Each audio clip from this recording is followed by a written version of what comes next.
Hello student, welcome to my new video for class 10th subject chemistry chapter 3rd metals and non-metals।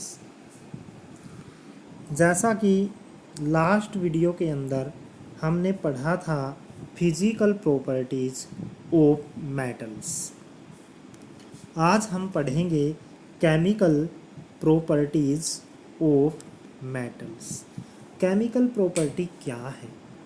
Chemical properties का meaning है कि metal किस किस chemical से क्या क्या रिएक्शन करती है, किस केमिकल के साथ रिएक्शन करती है, किस केमिकल के साथ रिएक्शन नहीं करती। तो हम उनकी केमिकल प्रॉपर्टी बोलेंगे। केमिकल प्रॉपर्टीज़ के अंदर हम देखेंगे कि मेटल रिएक्शन क्यों करती है, ऐसा क्या है कि मेटल को रिएक्शन करने की ज़रूरत पड़ेगी, क्या कंडीशन होती है, किस कंडीशन के अंदर मेटल रिएक्शन करती है। तो हम इस चीज़ को देखने के लिए यहाँ से शुरू करते हैं। Chemical properties of metals, metals की chemical properties. Metals do not have complete filled valence shell. जो मेटल्स होती हैं उनकी लास्ट सेल पूरी नहीं होती। मैं एक एग्जांपल देता हूँ। यहाँ पर हम सोडियम का एग्जांपल ले लेते हैं। जैसे इसकी फर्स्ट सेल, जैसे सोडियम की न्यूक्लियस के चारों तरफ जो पहला चक्कर होता है उसमें कितने इलेक्ट्रॉन है? 2। उसके बाद दूसरे चक्कर में कितने इलेक्ट्रॉन है? 8। तीसरे चक्कर में कितने इलेक्ट्रॉन है? 1। यानी कि 2, 8, 1 इलेक्ट्रॉन है। लेकिन होने कितने चाहिए? लास्ट चक्कर के अंदर 8 इलेक्ट्रॉन होने चाहिए। कितने इलेक्ट्रॉन होने चाहिए? 8। यानी कि हर कोई अपने लास्ट चक्कर में 8 इलेक्ट्रॉन पूरा करना चाहेगा। तो इसको बोलते हैं वैलेंस सेल। जो ये लास्ट चक्कर है ये, इसमें यहाँ पर 1 इलेक्ट्रॉन है। अब 2 तरीके हैं। अगर ये 7 इलेक्ट्रॉन ले ले तो 7 + 1 कितने हो जाएंगे लास्ट चक्कर में? 8। और इसकी वैलेंस सेल क्या हो जाएगी? कंप्लीट। वैलेंस सेल के कंप्लीट होने से ये नोबल गैस बन जाएगा। अब इसको किसी भी चीज़ से लेने और देने की ज़रूरत नहीं रहेगी। दूसरी तरफ आता है, अगर ये 1 इलेक्ट्रॉन है इसी को छोड़ दे, इस 1 इलेक्ट्रॉन को ही छोड़ दे, तो इसके अंदर कितने बचेंगे? अगर ये 1 इलेक्ट्रॉन है यही निकाल कर फेंक दिया तो इसके लास्ट चक्कर में कितने हो जाएंगे? 8। यानी कि निकालना तो पड़ेगा 1 और लेने पड़ेंगे 7। तो संख्या कौन सी कम है? 1।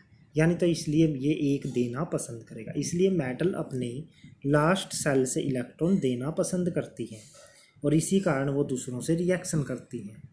Metals do not have completely filled valence shell.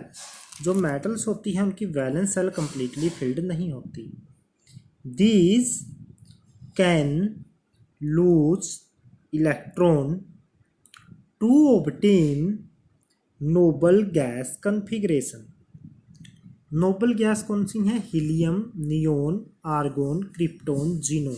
जो 18th चक्कर है, 18th कॉलम है, जो 18 ग्रुप है, उसके अंदर ये गैसेज हैं टेबल में, इनको बोलते हैं नोबल गैस। इनके लास्ट चक्कर में 8 इलेक्ट्रॉन होते हैं। वैलेंस सेल कंप्लीटली फिल्ड होती है।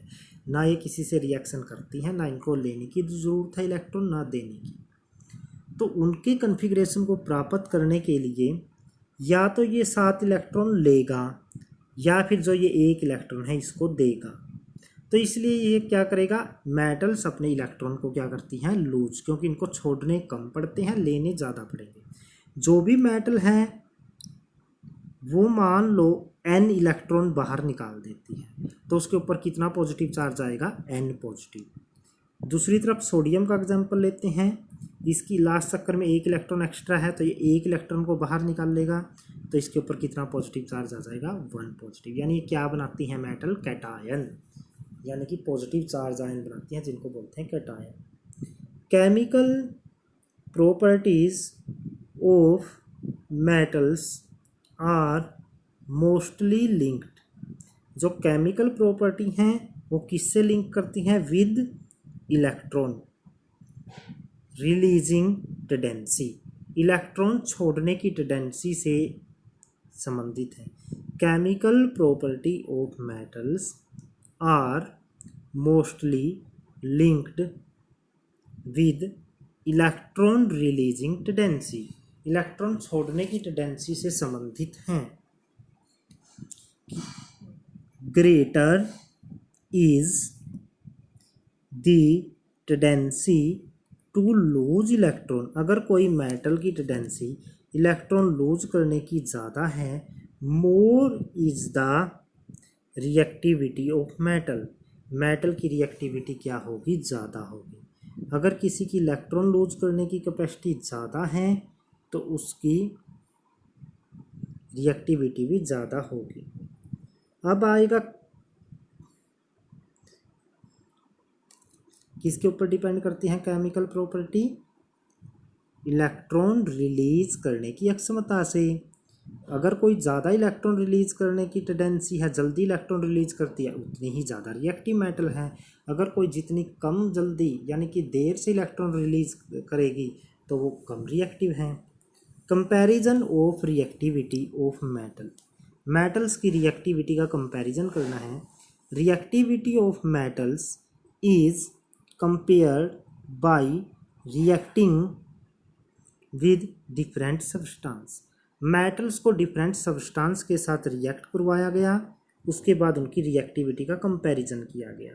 तो एक सीरीज तैयार की गई, उस सीरीज के अंदर एक लिस्ट बनाई गई है, सबसे ज़्यादा रिएक्टिव मेटल सबसे ऊपर, उसके बाद कम कम नीचे की तरफ रिएक्टिविटी डिक्रीज होती है, ये देखो डिक्रीज, इसको बोलते हैं रिएक्टिविटी सीरीज। रिएक्टिविटी सीरीज के अंदर क्या आएगा,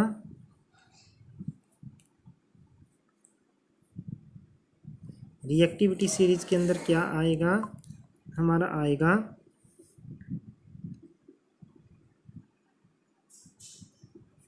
a series o या सीरीज इन विच, ये इन है, इन विच मेटल्स आर अरेंज, एक ऐसी सीरीज जिसमें मेटल को अरेंज किया गया है विद डिक्रीजिंग ऑर्डर, उनके घटते हुए क्रम में, ऑफ रिएक्टिविटी, उनकी रिएक्टिविटी को नीचे की तरफ घटते हुए क्रम में लिखा गया है।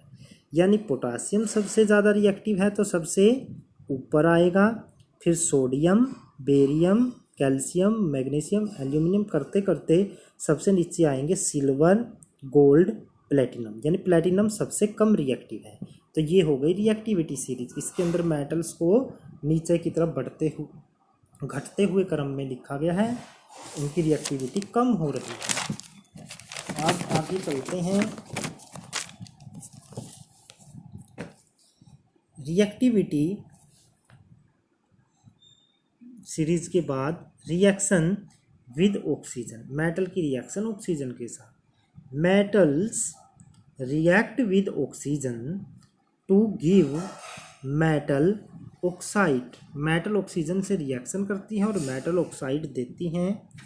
मेटल प्लस ऑक्सीजन, ये बनेगा मेटल ऑक्साइड। फर्स्ट है potassium and sodium react with oxygen, potassium और सोडियम किससे रिएक्ट करते हैं, ऑक्सीजन से। At room temperature, room temperature के ऊपर टू फॉर्म ऑक्साइड, और ऑक्साइड बनाते हैं। Na+O2, ये बनेगा Na2O। सोडियम और पोटासियम रूम टेम्परेचर के ऊपर ही रिएक्शन कर लेते हैं, यानी अगर हवा में खुला छोड़ दिया जाए तो वो रिएक्शन कर लेंगे। Second, magnesium react with oxygen upon heating, magnesium की रिएक्शन गर्म करने पर होगी, यानी थोड़ा कम रिएक्टिव है metal magnesium, magnesium oxygen MgO, ये मैग्नीशियम का ऑक्साइड बन गया। Iron react with oxygen, iron oxygen से रिएक्शन तो करता है बट डज नॉट बर्न, वो जलता नहीं है, उसकी रिएक्शन धीरे धीरे होगी और वो पाउडर फॉर्म में ऑक्साइड बनाएगा। Fe+O2 F3O4। अब आया copper. Copper react with oxygen by prolonged heating, बहुत लंबे समय तक कॉपर को हीट करोगे तब जाकर हवा से रिएक्शन होगी, अदरवाइज वो रिएक्शन नहीं कर सकता।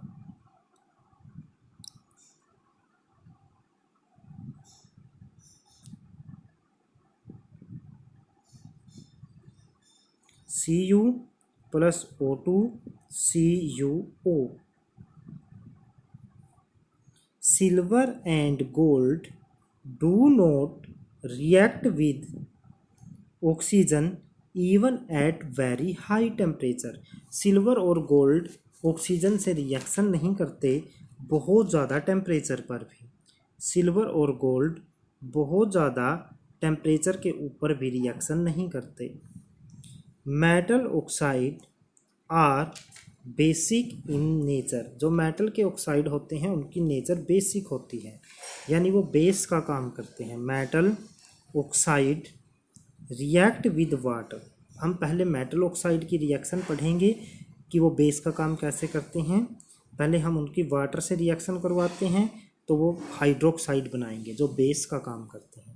Na2O ये मेटल का ऑक्साइड है, H2O से रिएक्शन करवाई बन जाएगा NaOH। K2O की H2O से रिएक्शन करवाओगे बन जाएगा KOH। CaO की H2O से रिएक्शन करवाओगे CaOH ट्वाइस। तो इस प्रकार से oxide of calcium and aluminium are not soluble in water, अगर इनके ऑक्साइड हैं कैल्शियम और एल्यूमिनियम के, वो वाटर के अंदर सोल्यूबल नहीं होते,